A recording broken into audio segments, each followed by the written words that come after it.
Hello everyone, welcome back again. I hope you doing well. और आज है नवरात्रि का 5वां दिन और आज है संडे का है ये ब्लॉग और आपके साथ शेयर कर रही हूँ। हाँ, ये मंडे को ही जाएगा।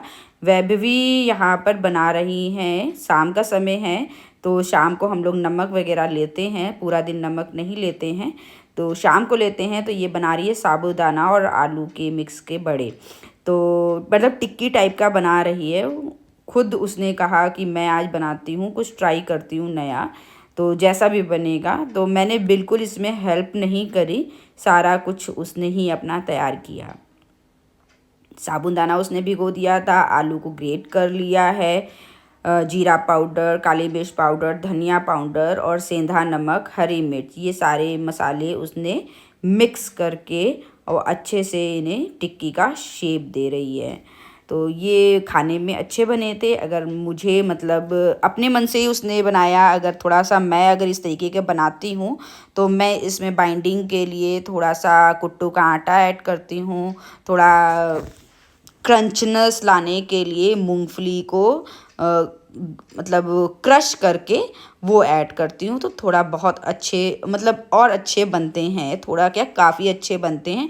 फिर आप उन्हें या डीप फ्राई कर लीजिए या शैलो फ्राई कर लीजिए तो अच्छे लगते हैं, थोड़ा चेंज हो जाता है व्रत में। तो ये पैन केक वाला फ्राई पैन है, इसी में टिक्की ये शैलो फ्राई कर लेगी, डीप फ्राई नहीं करेगी, शैलो फ्राई करेगी। शैलो फ्राई भी बहुत अच्छे से बन जाता है और कम चिकनाई में अच्छा सा आपका बन जाता है। जो भी हेल्थ कॉन्शियस हो तो वो भी खा सकते हैं, और डीप फ्राई करें तो डीप फ्राई करें तो और भी अच्छा लगता है। लेकिन आज सब लोगों ने ये टिक्की ही खाए, क्योंकि हस्बैंड को भी साबूदाना की टिक्की वैसे भी रेगुलर जब मैं बनाती हूँ, फास्ट नहीं होता है, तो साबूदाना की टिक्की उन्हें बहुत पसंद है। तो सभी ने आज ये टिक्की का ही डिनर किया, लेकिन सैलो फ्राई किया सब, तभी सबको मैंने दिया। तो इस तरीके से उसने अच्छे से सेक रही थी, लेकिन अलट पलट नहीं पा रही थी, उसको थोड़ा दिक्कत हो रही थी सेकने में। तो फिर मैंने लास्ट में मोर्चा संभाला और उसको बताया कि ऐसे पलटो उसको, तो काफ़ी अच्छी सिक गई थी। और ये देखिए, मैं इसकी प्लेटिंग करके दिखाती हूँ। मैं तो यहाँ पर मीठी चटनी नहीं लेती हूँ, अगर आप लोग लेते हो तो ज़रूर लीजिएगा व्रत में। और ये मैं अपनी छोटी वाली बेटी के लिए प्लेटिंग कर रही हूँ। तो ये बहुत अच्छी बनी थी, क्रिस्पी बनी थी, और थोड़ा सा अगर इसमें मूंगफली वगैरह ऐड हो जाती तो थोड़ा क्रंच भी आ जाता। लेकिन फ़र्स्ट टाइम बनाया है, अपने आप से ट्राई किया, अपने मन से ट्राई किया है, तो मैंने कहा चलिए बनाते हैं। तो सारा काम अच्छे से निपट गया था, क्योंकि सबका खाना एक ही हो गया था। तो फटाफट सारे काम निपट गए, तो मैंने सोचा चलिए यहाँ तैयार करते हैं आज कुछ मसाले। घर में काफ़ी सारे मसाले ख़त्म हो गए थे, तो ये जो थोड़ा थोड़ा बचा हुआ था तो मैं इनमें से बना रही हूँ रायता मसाला। क्योंकि देखिए गर्मियों का सीज़न आ गया है, रायता मतलब डेली का ही है कि रायता दही बनना है, और जब तक रायता में रायता मसाला ऐड ना हो तब तक वो स्वाद नहीं आता है। मिलने को तो देखिए हर चीज़ बाज़ार में मिल जाती है, लेकिन जितना किफ़ायती हम लोग घर पर तैयार कर सकते हैं, किफ़ायती भी रहेगा, प्योरिटी भी रहेगी, और आपका समझिए लागत भी बिल्कुल नहीं आती है ज़्यादा कुछ। ये सारे इंग्रेडिएंट आपके घर में ही होते हैं। और आप अगर रायता मसाला मार्केट से लेने जाएं, एमडीएच का, अशोक का, एवरेस्ट का, तो काफ़ी कॉस्ट होती है उनकी। फिर वो अगर एक्सपायर हो जाते हैं या ख़राब हो जाते हैं तो फिर हम लोगों को बहुत खलता है। तो मैं पर्सनली कुछ मसाले अपने घर में इस तरीके से बनाकर ऐड करती हूँ, ताकि ये काफ़ी कॉस्ट इफ़ेक्टिव पड़ जाते हैं। और इस समय गर्मियों का सीज़न आ रहा है तो सारे मसाले इस समय मिल रहे हैं, जैसे खड़ी धनिया, जीरा, हल्दी। तो इसी समय मैं मसाले स्टोर करती हूँ। तो आज ही मैं बल्कि चेक कर रही थी कि मेरे पास लास्ट ईयर के कौन कौन से मसाले हैं, तो उन्हें मुझे नहीं लेना है, और बाकी जो नहीं हैं उन्हें मैं अभी कुछ दिनों में नवरात्र ख़त्म हो जाएं तो फिर मैं ख़रीद के लेके आऊँगी, फिर मैं आपके साथ ब्लॉग शेयर करूँगी। तो यहाँ मेरा रायता मसाला देखिए, सारी चीज़ों को मैंने रोस्ट कर लिया था और रायता मसाला मेरा अच्छे से बन गया था। अब उसके बाद मैं यहाँ पर बनाने जा रही हूँ चाट मसाला। चाट मसाला भी मैं मतलब मेरे यहाँ चाट मसाला की तो मतलब अगर आप लेके रख दो तो बहुत जल्दी ख़त्म होता है। तो इतनी स्पीड में वो ख़त्म होता है क्योंकि बच्चे कुछ भी बनाते हैं तो उनका बिना चाट मसाला के होता ही नहीं है। तो मैं यहाँ पर अब घर में ही बनाने लगी हूँ, तो जिसके लिए मैंने लिया है 2 टेबल स्पून लिया है धनिया, जीरा और थोड़ा सा अजवाइन लिया है, 2-3 लाल मिर्च ली है मैंने और इसे अच्छे से खुशबू आने तक रोस्ट कर लेंगे।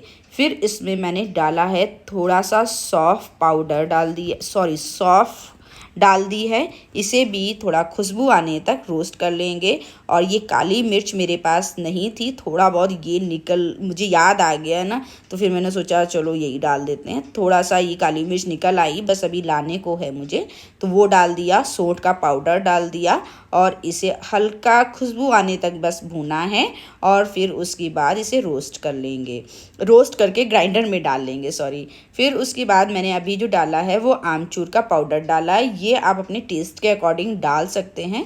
मैंने जैसे एक ही नाप रखी है तो उसी हिसाब से मैंने इसमें 2 टेबल स्पून डाल दिया है।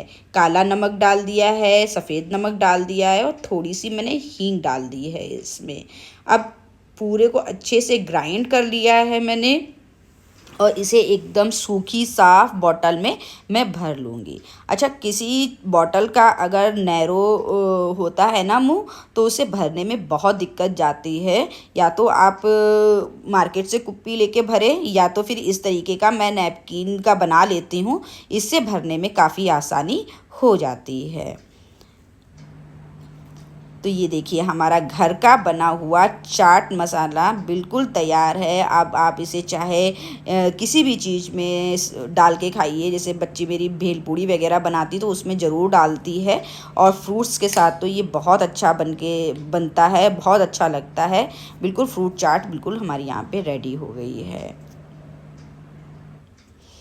इसी के साथ मैं यहाँ पर बना रही हूँ जीरे का पाउडर, जीरा, धनिया, काली मिर्च का पाउडर, चिली फ्लेक्स, ये सारी चीज़ें मैं अपने घर में ही रेडी करके रखती हूँ। और यहाँ पर देखिए ये मेरे सारे मसाले रेडी हो गए। लेकिन मसाले जब भी आपके रेडी हो जाएं तो उन्हें ट्रांसपेरेंट बॉटल में भरिए और प्लस आप उन्हें लेबलिंग करना मत भूलिए, क्योंकि मेरे साथ एक बार बहुत बड़ा हो गया था। मतलब मैंने लेबल नहीं किया था तो मुझे समझ में ही नहीं आया किसी में क्या रखा है, क्योंकि लगभग वो सब एक ही जैसे दिखते हैं सारे, क्योंकि इंग्रेडिएंट लगभग सेम ही होते हैं तो सारा उनका जो कलर निकल के आता है वो एक ही जैसा निकल कर आता है।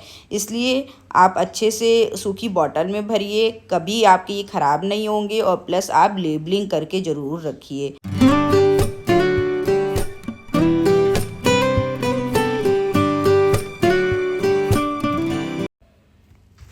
अच्छा, आप लोग जान ही चुके होंगे क्योंकि थंबनेल में मैंने मेंशन किया है मनी सेविंग का।